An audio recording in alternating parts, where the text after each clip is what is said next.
નમસ્કાર બાલમિત્રો, યુટ્યુબ ચેનલમાં આપનું હાર્દિક સ્વાગત છે. આજે આપણે ભાગ નંબર 87માં દાખલા નંબર 31થી 40 સુધીના પ્રશ્નોનું સોલ્યુશન મેળવશું. તો ચાલો આપણે શરૂ કરીએ. દાખલો નંબર 31. એક આંબાવાડીમાં કુલ 25 આંબા છે. આ દરેક આંબામાંથી ખેડૂત સિઝન દરમિયાન 11 કિલોગ્રામ વજનના 15 બોક્સ ભરાય તેટલી કેરી ઉતારે છે. તો અનુક્રમે આંબાવાડીમાંથી આ સિઝનમાં ખેડૂતો કેટલા કિલોગ્રામ અને કેટલા બોક્સ ઉતારી હશે. તો સૌપ્રથમ આપણે જોઈએ તો કુલ આંબા 25 અને 11 કિલોગ્રામના 15 બોક્સ ભરાય છે. તો હવે આપણે કુલ વજન અને કિલો શોધવાના છે. તો આપણે જોઈએ તો એક આંબો 11 કિલોગ્રામ કેરી અને 15 બોક્સ, 11 કિલોગ્રામના 15 બોક્સ. તો હવે બોક્સ અને કિલોગ્રામ આપણે શોધવાના છે. એટલે એક બોક્સમાં 11 કિલોગ્રામ, તો 15 બોક્સમાં કેટલા કિલોગ્રામ? તો અહીંયા વજન થશે 275 કિલોગ્રામ જે છે તે વજન થશે. તો આવી રીતે આપણે હવે બીજો પ્રશ્ન છે કે કેટલા કિગ્રા એટલે વજન, હવે કેટલા બોક્સ કેરી ઉતારી શકશે. તો હવે આપણે જોઈએ તો એના માટે કુલ કિલોગ્રામ કેરી જે છે તે એક આંબામાંથી કેટલી ઉતરે છે તે જોઈએ. તો એક આંબામાંથી 165 કિલોગ્રામ કેરી ઉતરે, કારણ કે આપણે તે શોધવા માટે ગુણાકાર કરીએ.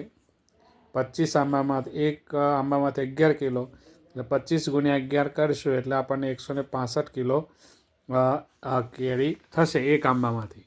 તો એક આંબામાંથી 165 કિલોગ્રામ કેરી ઉતરે, તો માટે 25 આંબામાંથી ઉતરતી કેરી બરાબર કેટલી? તો 25 ગુણ્યા 275 આપણે કરીશું. તો એનો ગુણાકાર આપણે કરીએ તો આપણો જવાબ આવશે 4125. 165 ગુણ્યા 25 કરીએ એટલે આપણને આવી રીતે એનો જવાબ આવશે. તો 4125 કિલોગ્રામ કેરી ઉતરશે. હવે એક આંબામાંથી 15 બોક્સ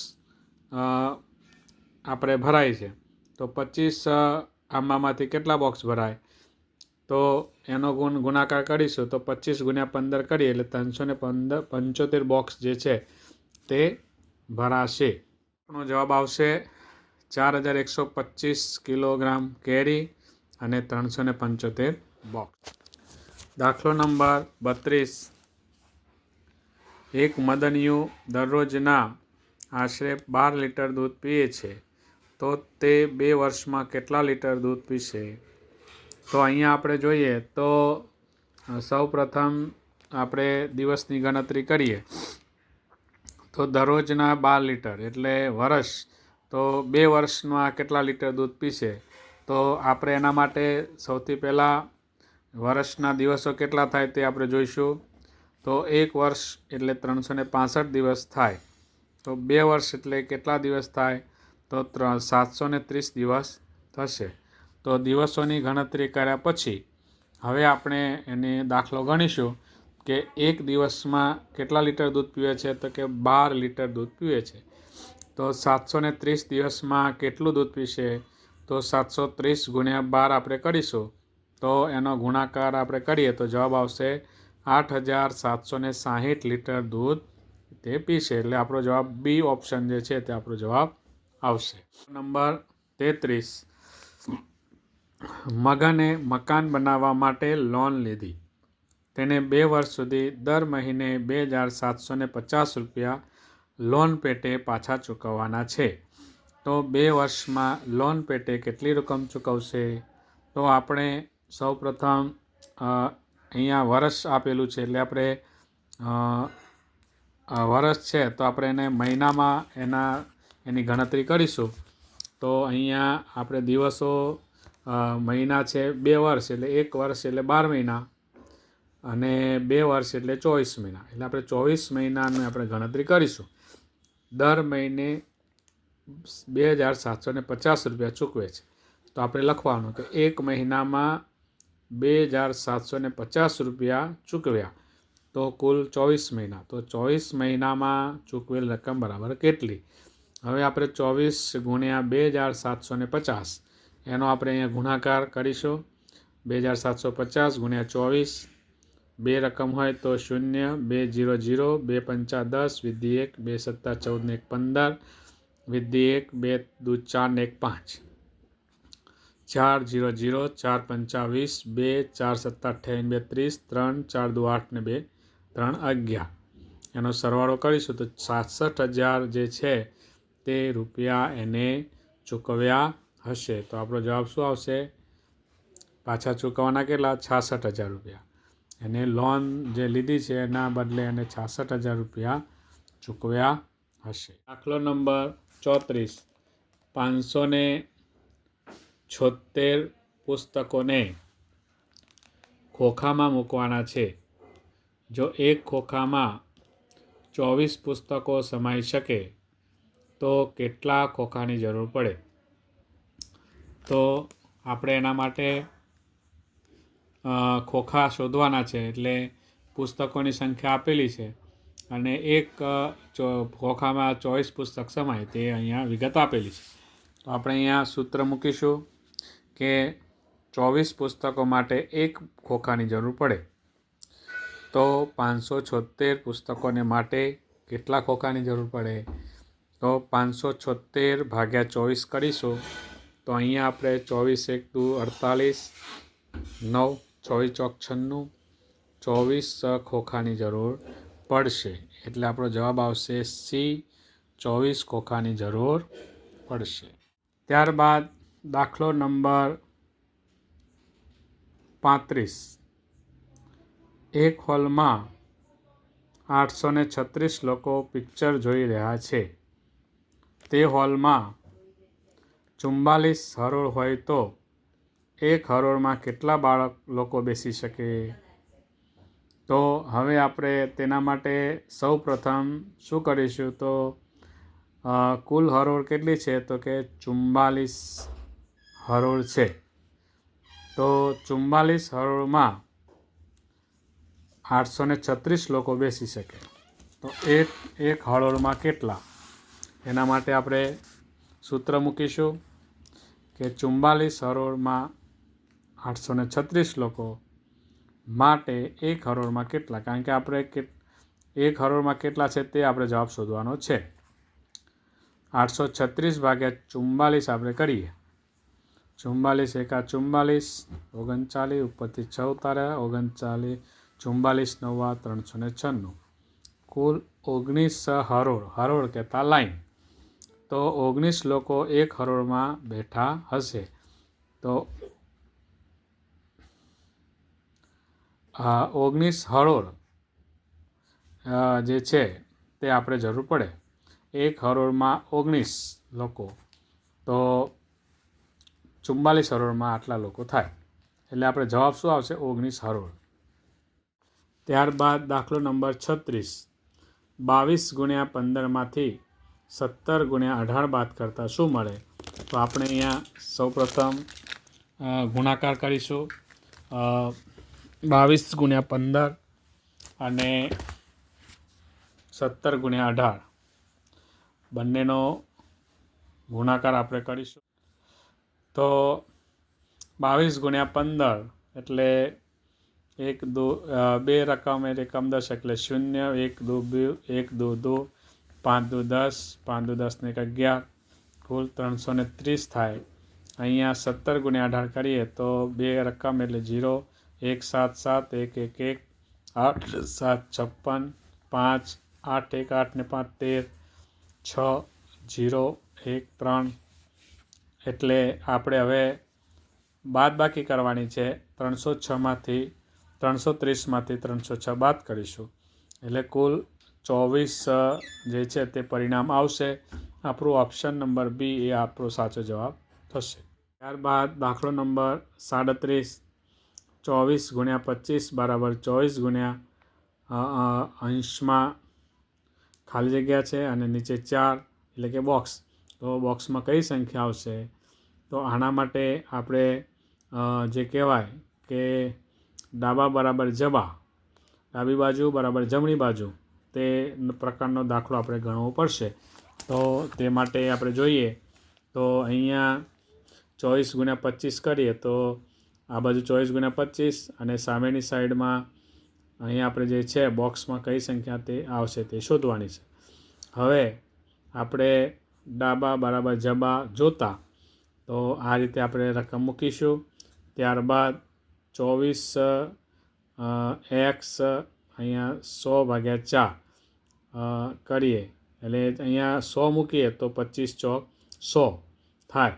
હવે ડાબા બરાબર જબા કરવું હોય તો 24 તો અહીંયા આપેલા છે, 25 અહીંયા કરવાના છે. તો અહીંયા કઈ સંખ્યા મૂકીએ તો 25 આવે? તો અહીંયા નીચે 4 તો છે એટલે 25 ચોક 100 એટલે અહીંયા 25 મૂકીએ એટલે આપણે અહીંયા શું આવશે તો કે 24 ગુણ્યા 25 એટલે ડાબી બાજુ જે સંખ્યા છે તે બરાબર જમણી બાજુ સંખ્યા થાય.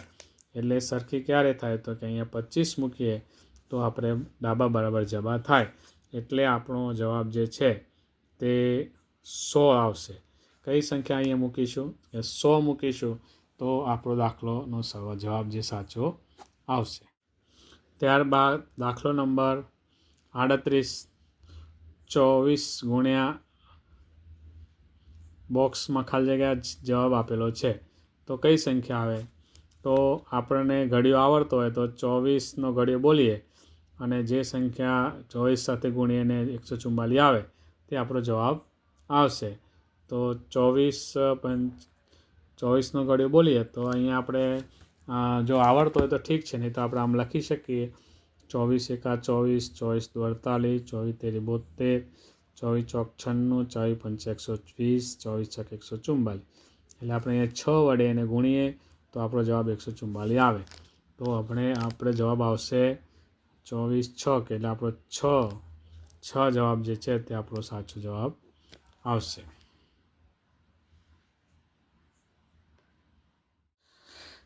ત્યારબાદ દાખલો નંબર 39, કવિતા અને તેના પતિ ચેતન એક કારખાનામાં કામ કરે છે.